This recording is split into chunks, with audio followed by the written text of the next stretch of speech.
من لا نبی بعدہ اما بعد۔ مسائل کے حوالے سے ہماری جو بات چل رہی تھی اس میں نماز کے حوالے سے دوبارہ ایک دو چیزوں کی طرف توجہ کروانے کی ضرورت ہے۔ اس میں امام سے آگے نکلنا اور صف باندھنا، اس میں ابھی کافی سستی ہے۔ صف کے حوالے سے نبی صلی اللہ علیہ وسلم کا یہ فرمان بھی موجود ہے کہ جو قدم صف کو ملانے کے لیے بڑھتا ہے وہ بہترین قدم ہے، وہ بڑے اجر والا قدم ہے، اتنی فضیلت اس کی ہے۔ اور میں نے ذکر کیا تھا کہ اس کے اوپر آپ صلی اللہ علیہ وسلم کے کئی سارے الفاظ موجود ہیں، صف کو ملانے کے حوالے سے بہت زیادہ تاکید ہے، تو اس لیے ہمیں اس میں سستی نہیں کرنی چاہیے۔ صف میں جو آگے پیچھے رہتے ہیں اس کا بھی احتیاط کریں۔ بعض دفعہ ایسے ہوتا ہے کہ نماز کھڑی ہوتی اس وقت تو ہم صف کو سیدھا کر لیتے ہیں، صف درست کر لیتے ہیں، لیکن دوسری رکعت میں یا بعد میں یا رکوع سجدے سے اٹھتے ہوئے دھیان نہیں کرتے، صف سے پیچھے نکل جاتے ہیں یا آگے ہو جاتے ہیں، یا ایک پیر آگے ایک پیچھے۔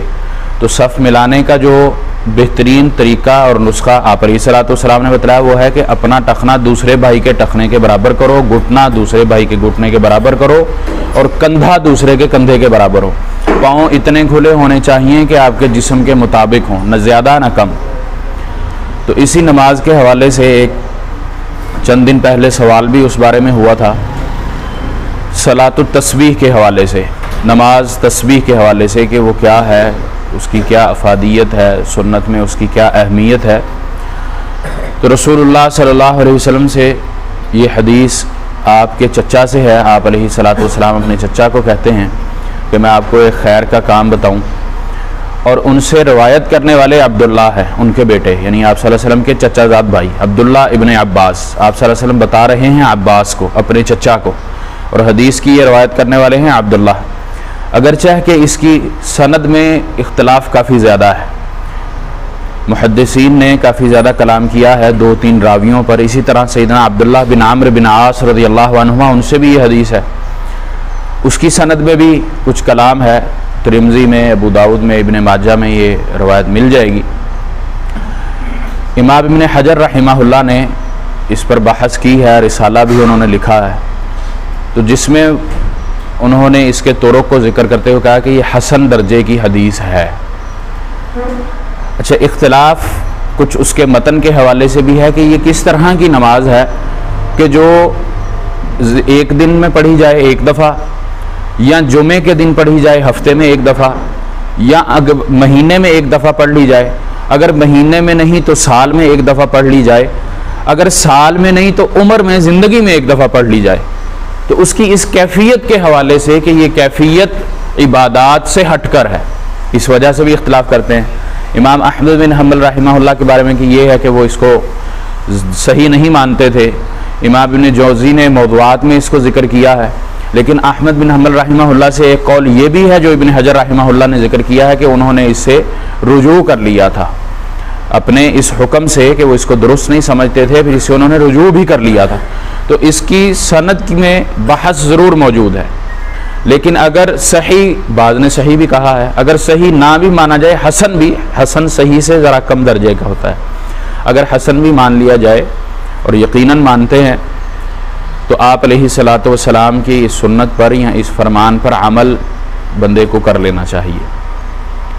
فائدے اس کے آپ صلی اللہ علیہ وسلم نے کافی سارے بتائے ہیں، جن میں سے ایک فائدہ یہ ہے کہ یہ انسان کے، بندے کے گناہوں کو ختم کرتا ہے۔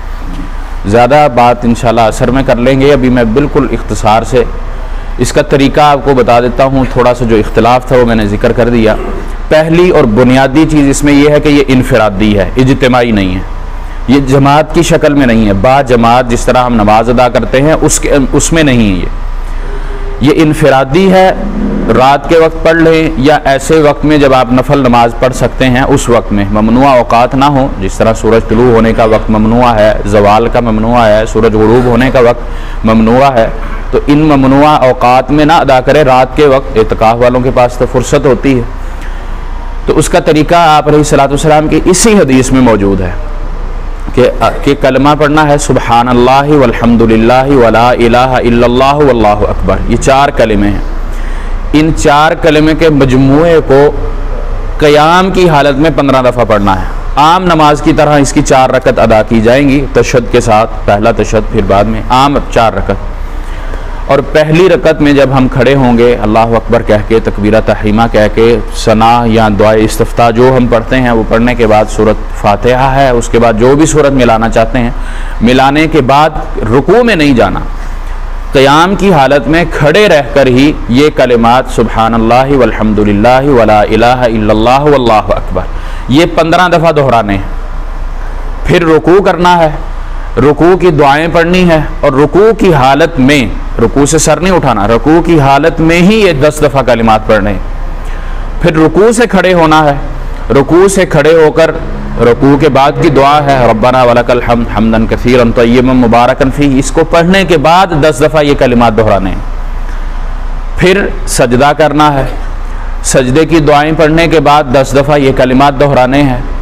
پھر ایک سجدے سے سر اٹھا کر بیٹھنا ہے، جب ہم نے 2 سجدوں کے درمیان جب بیٹھنا ہے تو 2 سجدوں کے درمیان کی دعا بھی آپ علیہ الصلوۃ والسلام نے سکھلائی۔ اگر دیگر دعائیں نہیں آتی تو رب اغفر لی، یہ 2 الفاظ بھی 2 سجدوں کے درمیان کی دعا کا ہے، یہ پڑھ لینے چاہیے 3 دفعہ، رب اغفر لی رب اغفر لی رب اغفر لی، کم از کم۔ ویسے تو 2 سجدوں کے درمیان کی دعا ہے، وہ انشاءاللہ ہم جب نماز کا موضوع ذکر کریں گے تو اس میں یہ بات کریں گے انشاءاللہ۔ تو یہ 2 سجدوں کے درمیان کی دعا پڑھنے کے بعد 10 دفعہ پھر یہ کلمات دہرانے ہیں، کلمات سبحان اللہ والحمد للہ ولا الہ الا اللہ واللہ اکبر، آسان ترین ہے۔ پھر دوسرا سجدہ کرنا ہے، دوسرے سجدے کی دعائیں پڑھ کے اس میں بھی 10 دفعہ یہ کلمات دہرانے ہیں۔ 2 سجدوں کے بعد بیٹھنا ہے۔ ہمارے ہاں عام طور پر نماز کی حالت میں بھی 1 رکعت کے بعد فوراً اٹھا جاتا ہے، ایسا نہیں۔ ہم سجدے سے پہلے کس حالت میں تھے؟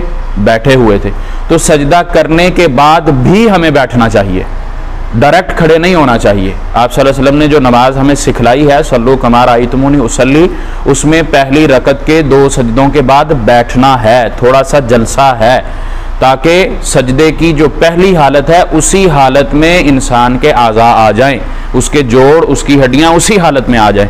اور اسی طرح تیسری رکعت کا بھی معاملہ ہے کہ فوراً نہیں اٹھنا چاہیے، اور فوراً اٹھنے سے اگر ہم اس طرح کریں تو امام سے پہلے کھڑے ہوئے ہوتے ہیں، اور بعض دفعہ ایسے ہوتا ہے کہ بندے کے ذہن میں نہیں ہوتا، امام نے تشہد بیٹھنا ہوتا ہے اور بندہ سیدھا کھڑا ہوتا ہے، پھر اس کو واپس نیچے آنا پڑتا ہے، کیا؟ اس کی جلد بازی کی وجہ سے۔ تو اب 2 سجدوں کے بعد بیٹھ کر دعا نبی علیہ السلام نے یہاں کوئی نہیں نماز کی بتائی، جلسہ موجود ہے، اس میں بھی یہ 10 کلمات پڑھنے ہیں، یہ 10 دفعہ یہ 4 کلمات پڑھنے ہیں۔ تو یہ اس طرح ایک رکعت میں 75 دفعہ ہو جاتے ہیں، 15 دفعہ قیام میں، 10 دفعہ رکوع میں 25، 10 دفعہ رکوع کے بعد 35، 10 دفعہ پہلے سجدے میں 45، سجدے کے درمیان 55، سجدے پھر دوسرے سجدے میں 65، اور 2 سجدوں کے بعد پھر 75، 75 دفعہ یہ ایک رکعت میں ہوتے ہیں، اور یہ اسی حدیث کے اندر یہ طریقہ موجود ہے، نماز نبوی میں بھی یہ حدیث موجود ہے، یہ طریقہ موجود ہے، کوئی بھول جائے دوبارہ تو اس میں بھی وہ دیکھ سکتا ہے۔ دیگر کتب احادیث کے ابواب الصلاۃ میں نفل نماز کے اندر بھی یہ ابواب میں یہ چیز موجود ہے، اور اسی ترتیب سے 4 رکعت کے اندر ہم نے پڑھنا ہے۔ ہاں تشہد کے حوالے سے یہ ہے کہ تشہد کے بعد پڑھا جائے یا 2 سجدوں کے بعد ہی پڑھا جائے پھر تشہد پڑھا جائے، تو اس میں اختیار ہے، کوئی اتنی زیادہ پابندی نہیں ہے۔ اگر روٹین کے حوالے سے دیکھا جائے تو 2 سجدوں کے بعد پڑھ کے پھر آپ تشہد پڑھ لیں، اسی طرح پہلا تشہد بھی اور دوسرا تشہد بھی، تو اس طریقے سے اس نماز کی یہ 4 رکعت ہیں۔ باقی آپ صلی اللہ علیہ وسلم نے فرمایا کہ روز پڑھنا چاہے روز پڑھے کوئی، ورنہ ہفتے میں جمعے کے جمعے نہیں تو پھر مہینے میں، اگر مہینے میں نہیں پڑھ سکتا تو سال میں، اگر سال میں نہیں تو عمر کے ایک حصے میں، یعنی کہ اپنی عمر میں 1 دفعہ وہ پڑھ لے، اور اس کی جو فضیلت بیان کی ہے وہ یہ ہے کہ یہ گناہوں کو معاف کرتا ہے، گناہوں کو بخشتا ہے، درجات بلند کرتا ہے۔ ویسے یہ کلمات کی اپنی ہی فضیلت بہت زیادہ ہے، یہ اللہ کی تسبیح ہے، تحمید ہے، تحلیل ہے، تکبیر ہے، یہ چاروں کلمات ہیں، تو ان کی اپنی فضیلت بھی بہت زیادہ ہے۔ تو یہ اس کا مختصر ترین طریقہ ہے۔ باقی اس کی صحت کے اعتبار سے بعض نے صحیح کہا ہے، بعض نے حسن کہا ہے، ضعیف بھی کہا ہے اس کو، اور اس پہ کافی شدید اختلاف ہے۔ تو میں نے جو اپنے طور پر اپنی بساط کے مطابق جو سیکھا یا سمجھا یا پڑھا وہ یہ کہ حسن درجہ کے حدیث یہ ہے، جو محدثین اس کو حسن درجہ کی کہتے ہیں، اس طرف رجحان ہے. باقی واللہ اعلم، اللہ کے پاس علم ہے. اللہ تعالی ہمیں عمل کی توفیق عطا فرمائے. ہمیں اس وقت سے، یہ آخری ہمارا تقریباً وقت ہے. بندے کا جب آخری وقت ہوتا ہے کسی سیل کا تو اس کی کوشش ہوتی ہے میں زیادہ سے زیادہ فائدہ حاصل کر لوں، میں زیادہ سے زیادہ خریداری کر لوں. ابھی اعتکاف والوں نے تو چلو نہیں دیکھا ہوگا، لیکن خبریں الحمدللہ پہنچتی ہیں، موبائل خبریں پہنچا دیتا ہے. ابھی کل کا دن جو تھا وہ لاک ڈاؤن کے حوالے سے آخری دن اعلان تھا، تو بازاروں میں رش لگا ہوا تھا عید کی خریداری میں، عید کی تیاری میں، کہ اب اس کے بعد بازار نہیں کھلنا، اگر کھلنا بھی ہے تو پتہ نہیں ہے. تو ہر کوئی اس کوشش میں تھا کہ میں اپنے کام نپٹا لوں، اپنی میں خریداری مکمل کر لوں. تو یہی مثال رمضان المبارک کے لیے بھی ہمیں اپنانی چاہیے کہ رمضان المبارک کے یہ آخری دن ہے. آج 26واں روزہ اللہ کی توفیق سے ہم رکھ کر گزار رہے ہیں. باقی 27، 28، 29 3 دن ہیں یا 4 دن ہیں. اس دفعہ اللہ کی توفیق سے ایک دن کا اضافہ ہمیں متوقع ہے کہ 30 پورے ہوں گے. اللہ کرے 30 پورے ہوں تو یہ ہمارے لیے 4 دن یا 3 دن آخری دن ہیں. اس میں اپنے رب کو راضی کر لینا چاہیے اس موقع سے، اس غنیمت سے. اور ایسی غنیمت یہ کہ جنت کے دروازے کھلے ہیں، جہنم کے دروازے بند ہیں. اور بند اس طرح کہ نبی صلی اللہ علیہ وسلم کا کوئی بھی دروازہ اس کا نہیں کھلا ہوا. اور پھر ساتھ ساتھ ابلیس جو انسان کا کھلا دشمن ہے اس کو بھی اللہ نے باندھ دیا ہے، شریر جنوں کو بھی باندھا ہوا ہے. یعنی کہ ہر طرف سے ہمیں موقع مہیا ہوا ہے، ہر طرف سے اللہ رب العالمین نے اپنی رحمت کا نزول ہم پر کیا ہوا ہے. اب اس سے فائدہ ہم نے اٹھانا ہے. تو ان آخری لمحات سے، آخری دنوں میں، آخری گھڑیوں میں اپنے آپ کو مستعد کر لینا چاہیے. ادھر ادھر کی باتوں سے، گپ شپ سے، معاملات سے، مصروفیات سے علیحدہ کر کے رب کو راضی کر لینا چاہیے. موت پتہ نہیں کب آ جائے. اللہ سے دعا ہے کہ اللہ تعالی ہمیں عمل کی توفیق عطا فرمائے. وآخر دعوانا ان الحمد للہ رب العالمین.